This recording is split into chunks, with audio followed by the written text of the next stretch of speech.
Et salut, je vous retrouve pour vous parler de ma dernière lecture. J'ai terminé le tome 5 de la saga Les 7 sœurs, donc c'est la sœur de la lune de Lucinda Riley.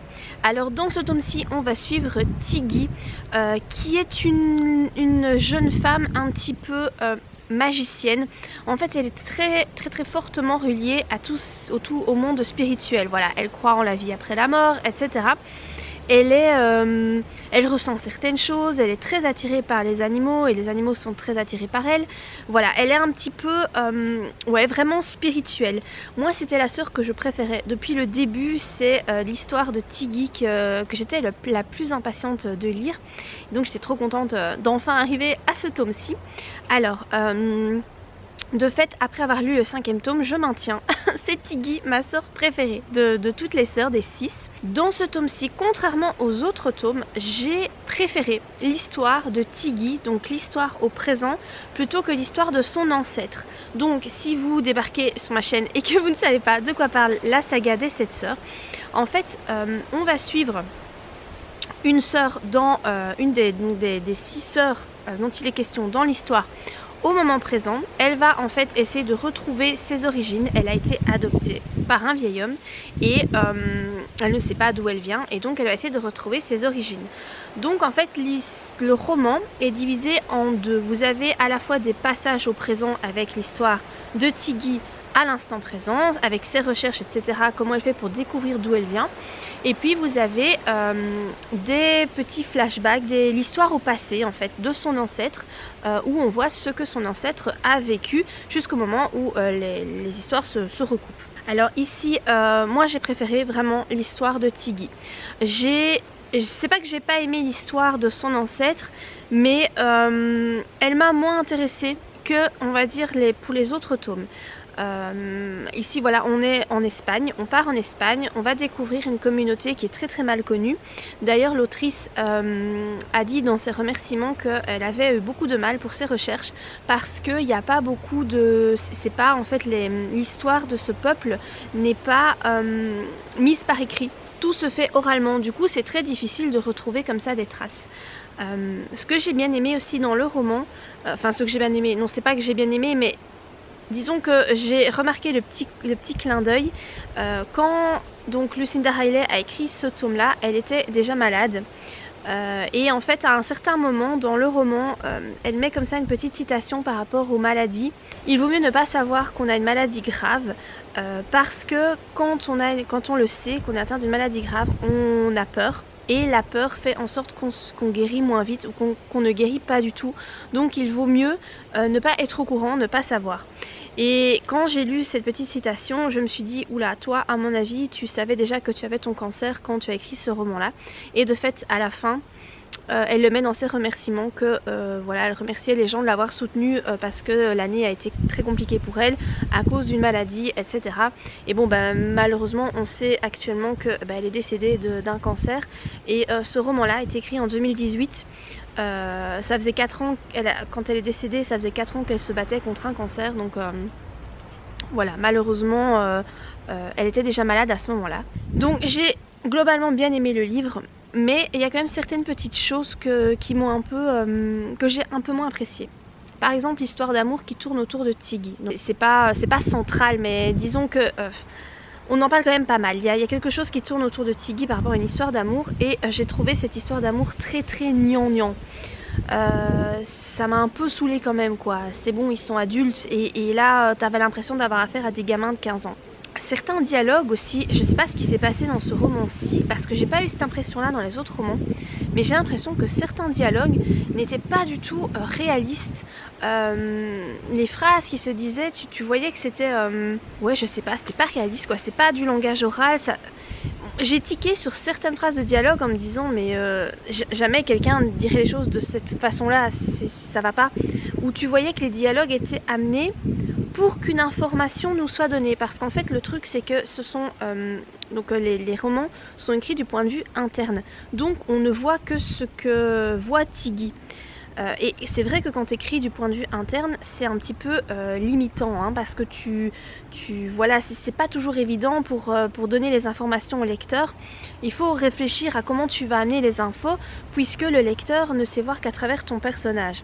Et là, tu vois qu'il y avait certaines phrases de dialogue qui étaient uniquement là pour que l'information te soit donnée en tant que lecteur, mais en fait, ça n'allait pas dans le roman. Enfin voilà, j'ai pas d'exemple comme ça, mais bon bref, c'est une impression un peu générale parce que j'ai vu ça à plusieurs reprises. J'ai trouvé qu'au niveau du style et de peut-être la traduction, ce roman-ci m'a semblé à un niveau en dessous des autres romans. Je trouve ça dommage, même si l'histoire est super cool, hein, et les personnages et tout, j'ai bien aimé. Les personnages sont toujours très très bien construits, je trouve, avec Lucinda Riley. On voit qu'elle potasse son truc et que ses personnages sont vraiment bien réfléchis. Mais j'ai trouvé qu'au niveau du style, de la conception de l'histoire, je sais pas, on était un peu en dessous. Bon, néanmoins, j'ai bien aimé cette lecture, c'est un tome que je vous conseille. Voilà, si vous voulez vraiment, si vous aimez la saga Les 7 Sœurs, il faut lire celui-là, c'est certain. J'ai trouvé aussi que dans ce roman-ci, il y avait beaucoup de mystères par rapport à Passalt, parce que Tiggy va découvrir quelque chose dans la maison. Par rapport aussi à Z, donc c'est un personnage qu'on voit en fait, il fait des petites apparitions dans chacun des tomes, mais des petites apparitions assez furtives, et là en fait, il a un peu plus de place dans ce tome-ci, et on en vient à se demander qui est ce mec et qu'est-ce qu'il fout là en fait. Il en a après les sœurs et on comprend pas pourquoi, et en fait ça soulève des questions. Donc ça c'est plutôt cool parce qu'on se dit ben voilà, on va finir par avoir les réponses probablement dans le 7e tome. Donc du coup ça rajoute du mystère.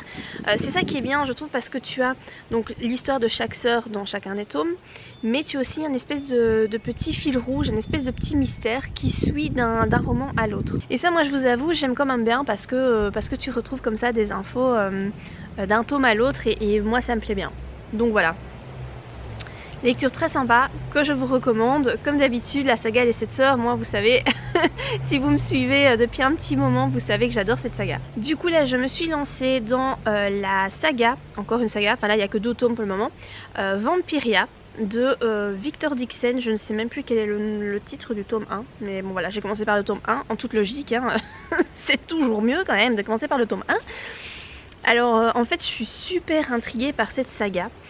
Alors moi tout ce qui est livre avec des vampires, ça ne m'attire plus, parce que j'ai eu, tu sais, j'ai eu ma passade, hein, comme tout le monde, tu sais, Twilight, Edward Cullen, limite j'avais érigé un hôtel à son intention, et je faisais mes prières tous les jours devant, tellement j'étais dingue d'Edward Cullen, hein. Je ne suis pas la seule, hein. Si toi aussi t'as été fan d'Edward Cullen, n'hésite pas à le dire en commentaire, que je me sente moins seule. J'ai enchaîné avec La Communauté du Sud, True Blood en série si vous connaissez, qui est pour le coup un petit peu plus érotique. Juste un petit peu, disons que tu les vois souvent tout nus dans la série. Mais j'ai adoré, hein, voilà. J'ai lu vraiment beaucoup de bike lit, etc. J'ai vraiment eu ma période à fond là-dedans. Ça m'est passé complètement. C'est un peu moins à la mode, je trouve, enfin je pense, il me semble en tout cas que ce style-là est un peu moins à la mode. Et donc là, Victor Dixon se lance dans une saga avec des vampires. Donc Victor Dixon a écrit Phobos, si voilà, vous avez vu, enfin vous connaissez un petit peu. Il écrit de la science-fiction.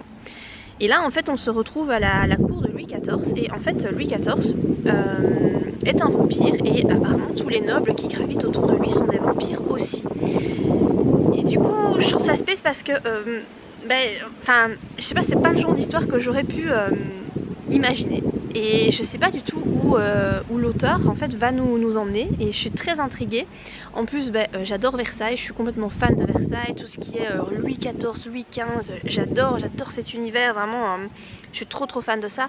Donc voilà, ça m'intrigue de dingue. Je vois cette couverture, ce livre passer tout le temps sur Instagram. J'essaie d'être un petit peu plus assidue sur Instagram, publier tous les jours, donc si vous me suivez pas, mon nom s'affiche ici pour que vous puissiez me suivre sur Instagram. J'essaie vraiment de mettre des photos tous les jours maintenant, voilà, j'essaie de faire des efforts par rapport à ça. Et du coup de suivre quelques comptes Booktube, enfin enfin Bookstagram, comment est-ce qu'on dit, ces termes là pour moi c'est trop compliqué, mais en tout cas des comptes où tu vois que des filles mettent leur lecture quoi. Et j'arrête pas de voir passer ce livre là, Vampiria. Du coup je me suis dit que j'allais m'y mettre parce que je suis trop intriguée et voilà. Si vous l'avez lu, n'hésitez pas à me dire ce que vous en avez pensé. Là franchement je suis au tout début hein. Je crois que j'ai lu 5 pages, j'ai vraiment pas beaucoup avancé, mais voilà, ça c'est ma lecture en cours. Et salut, je suis ravie de te retrouver aujourd'hui pour te parler de ma dernière lecture. J'ai terminé le tome 1 de la saga Vampiria de Victor Dixen. Donc le tome 1 qui s'appelle La Cour des Ténèbres. C'est un roman que j'ai énormément de fois vu passer sur Instagram, sur tous les comptes de livres voilà, que je suis. Du coup ça m'a pas mal intriguée, surtout que je trouvais que la couverture était vraiment super jolie. Et il y a le tome 2 là qui est sorti au mois de mai. Du coup vraiment j'étais super intriguée et j'ai eu envie de me lancer. Alors Victor Dixen a écrit la saga Phobos qui comporte 5 tomes je pense, 4 tomes de l'histoire et un tome un peu à l'écart. J'ai lu les 3 premiers tomes de Phobos et j'ai jamais terminé la saga. C'est toujours le problème moi que j'ai quand en fait je commence une saga et qu'il n'y a pas tous les tomes. En fait il y a un moment donné comme tu dois attendre en général presque une année pour avoir le tome qui suit, moi j'oublie l'histoire et en fait quand le tome sort je suis plus du tout dans le mood de cette lecture là et souvent je ne termine pas des sagas à cause de ça, ce qui est dommage parce que Phobos dans mon souvenir c'était quand même c'était pas mal comme histoire. Donc Phobos c'est une histoire vraiment de science-fiction puisque ce sont des jeunes qui sont envoyés dans l'espace sur la planète Mars. Ici dans la saga Vampiria on se retrouve dans un monde de fantasy ou de fantastique, je sais pas très bien, en fait c'est on se retrouve à la cour de Louis XIV à Versailles et en fait ça fait presque 300 ans qu'il est sur le trône parce qu'il a été changé en vampire la nuit de sa mort et donc du coup depuis eh bien ce sont les vampires qui règnent sur le peuple français mais aussi apparemment dans d'autres pays parce qu'on parle à un moment de l'Angleterre où la reine Anne est aussi une vampire. Et du coup voilà, vous avez le peuple de mortels et les vampires qui sont de la noblesse qui dirigent en fait le monde et qui protègent le peuple contre les ténèbres, contre des créatures qui sont apparues en même temps que Louis XIV a été changé en vampire. C'est un règne des ténèbres et donc vous n'avez pas que des vampires quoi, vous avez d'autres trucs à côté. Du coup dans cette histoire on va suivre Jeanne qui est orpheline, donc en fait on commence vraiment avec l'assassinat de sa famille, toute sa famille va se faire tuer et en fait pour elle ne pas se faire tuer pour essayer d'échapper à ça, elle va se faire passer pour quelqu'un d'autre. Je vous donne pas trop de détails par rapport à ça. Bref, elle est très intelligente, elle est très maligne et son stratagème fonctionne. Elle va devenir la pupille du roi et donc être emmenée à Versailles dans une école où elle pourra voilà, suivre des enseignements. Mais évidemment Jeanne n'a qu'une idée en tête, c'est se venger. Elle veut se venger sa famille qui a été tuée vraiment de façon ignoble. Et donc du coup elle va voilà, elle va essayer de mettre cette vengeance à exécution en... Bon voilà, je vais pas vous en dire plus par rapport à ça. Mais voilà, Jeanne arrive à Versailles parmi tous les vampires mais également les mortels qui sont nobles. Et elle se fait passer pour quelqu'un qu'elle n'est pas. Alors, ce que j'ai beaucoup aimé, c'est qu'en fait, directement, vous entrez dans le vif du sujet. Le roman commence avec vraiment une grosse scène d'action et si vous voulez, cette action perdure tout au long du roman. Alors évidemment, il y a pas mal de scènes de description puisque vraiment Victor Dixen doit planter son décor, hein. C'est toujours ce qu'on fait quand on écrit une saga. Le premier tome en général sert à planter l'univers.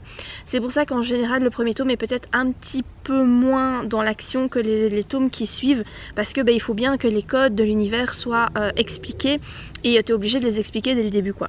Mais je trouve que franchement il fait ça très très bien parce que tu as de l'action en même temps que beaucoup d'explications.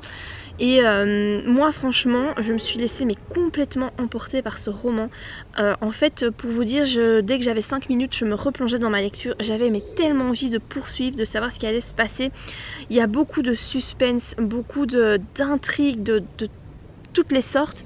Tout tourne autour de Jeanne. En fait c'est un point de vue un point de vue interne, donc on ne suit que Jeanne. Voilà, vous ne savez pas ce qui se passe en dehors de Jeanne. C'est tout ce qu'elle voit, vous le voyez, tout ce qu'elle entend, vous l'entendez, mais pour le reste, vous ne savez pas. Du coup, bah, c'est très immersif. Moi, j'ai vraiment très fort accroché à ça. Alors par contre, si j'ai un truc à reprocher, enfin c'est pas vraiment un reproche, mais je me dis quand même que pour ça il se foule pas trop quoi, j'ai l'impression, Victor Dixon. Donc comme je vous ai dit, j'ai lu les 3 premiers tomes de Phobos, donc je sais de quoi ça parle. J'ai l'impression en fait ici que c'est, il a repris ce qui fonctionnait bien dans ce roman-là pour le retaper dans ce roman-ci. C'est-à-dire que donc vous avez une compétition entre des jeunes filles et des jeunes garçons. C'est comme dans Phobos, vous avez une petite histoire d'amour qui se crée petit à petit entre Jeanne et quelqu'un, un peu comme dans Phobos. Vous avez des revirements de situation, des trahisons, encore une fois comme dans Phobos. J'ai retrouvé en fait, si tout ce qui est autour n'est pas du tout la même chose que dans Phobos, puisque Phobos, je vous ai dit, c'est vraiment de la science-fiction où les jeunes débarquent sur la planète Mars, donc ici rien à voir. Mais comment dire, le fond, l'histoire, l'intrigue principale, j'ai l'impression que c'est du copier-coller un peu. Du coup, ben, je trouvais ça un peu dommage de me dire, bah, il se réinvente pas tellement en fait. T'as l'impression qu'il prend plus ou moins la même histoire, mais en y mettant un autre décor. Pour autant, c'est une critique un peu négative, voilà, je le sais bien, mais pour autant c'est super addictif en fait. Et je me souviens que dans Phobos ça faisait un peu la même chose, c'était très addictif parce que tu pouvais pas t'empêcher de te poser des questions et d'avoir envie de savoir ce qui allait se passer. Et bien ici c'est exactement la même chose. Franchement je vous jure, j'ai lu très tard le soir, j'ai eu une insomnie à un moment donné, j'ai lu je pense jusqu'à 3 h du matin. Le truc qui m'arrive jamais avec des romans, franchement ça m'arrive jamais, et là j'étais trop dans l'histoire quoi. Alors l'univers qu'il a construit autour des vampires, franchement il est très sympa. Ça n'a rien à voir avec, vous savez, quand il y a eu la grosse folie Twilight, avec tout ce qui était Bite Lit, etc. Moi j'ai été très fort là-dedans quand c'était vraiment, quand ça fonctionnait très bien, quand ça émergeait on va dire. Ça n'a rien à voir en fait, c'est pas du tout le même délire. Je sais même, d'ailleurs je ne qualifierais même pas ce roman de Bite Lit parce que pour moi ça n'en est pas vraiment. Le personnage de Jeanne est plutôt sympa, j'avoue que ça va, elle est pas trop énervante. Après elle a quand même le cul bordé de nouilles, hein. Moi je me suis quand même fait plusieurs fois la réflexion, mais bordel, elle a quand même une chance de gueux quoi, c'est pas possible.